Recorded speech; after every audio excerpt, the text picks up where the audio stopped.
பேரவைத் தலைவர்களே, இறுதியாக ரெண்டு கோரிக்கை தான். இந்த சிறப்புமிக்க சட்டமன்றத்தில் 1974 ராஜ் மன்னார் குழுவின் அடிப்படையில் இங்கு ஒரு தீர்மானத்தை முத்தமிழர் கலைஞர் நிறைவேற்றியுள்ளார். அந்த தீர்மானம் ஆளுநர் பிரிட்டிஷ் ஏகாதிபத்தியத்தின் விட்டு சென்ற ஒரு பதவியாகும். ஆளுநர் நியமனம் குறித்து தமது அரசியலமைப்பு வகை செய்யப்பட்டுள்ளது. மக்களாட்சி முறைக்கு காலத்திற்கு ஒவ்வாத ஒன்றாகும். இவர் மத்திய அரசால் நியமிக்கப்பட்ட மத்திய அரசு பொறுப்பாளராக அதிகாரி ஆவார். எனவே உள்ளூர் நிலைமைகளையும் அரசியல் நிலைகளையும் இவர் அறிந்திருக்க முடியாது, எதிர்பார்க்க முடியாது. ஆளுநர் பதவிக்காக செய்யப்படும் செலவு சமதர்மத்துக்கும் சமுதாய முறைக்கும் ஏற்றதாக இல்லை என்ற தீர்மானத்தை நாம் முன்மொழிந்துள்ளோம்.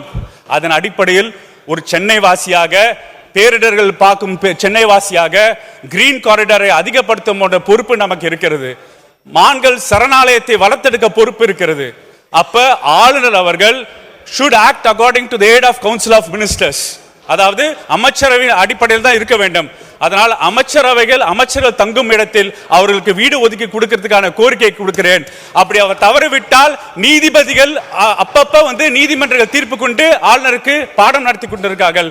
நீதிபதி இல்லங்களும் அங்குதான் உள்ளது. நீதிபதி இல்லங்கள் பக்கத்திலும் அமைச்சர்கள் உள்ள பக்கத்திலும் ஆளுநருக்கு இடம் கொடுத்து நாம் இயற்கை பேரிடர் காலத்தை பாதுகாக்க ஒரு கிரீன் காரிடார் உருவாக்குறதுக்கான கோரிக்கை வைத்து, இரண்டாவது கோரிக்கை, காலகாலமாக 15, 14, 20 வருடங்களாக மாற்றுத்திறனாளிகள் அரசாங்க வேலைவாய்ப்பில் ஒப்பந்த அடிப்படையில் உள்ளார்கள். அவர்கள் பணி நேரத்திற்காக கோரிக்கை வலுவாக இருக்கிறது. உச்ச நீதிமன்றம் தீர்ப்பு வழியாக தேர்வாணை மூலமாக தான் அவர் எடுக்க என்ற ஒரு அடிப்படை இருக்கிறது. அது தேர்வாணை மூலம் எளிதாக அந்த மாற்றுத்திறனாளிகளை நிரந்தர வேலைகள் சேர்க்கிறதுக்கான வழி செய்து மார்ச் 1 நம் முத்தமிழர்கள் கலைஞர் வழியில் தமிழ்நாட்டு முதல்வரின் பிறந்த நாளை மாற்றுத்திறனாளி தினமாக அறிவிக்க வேண்டும் என்று சொல்லி விடைபெறுகிறேன். நன்றி, வணக்கம்.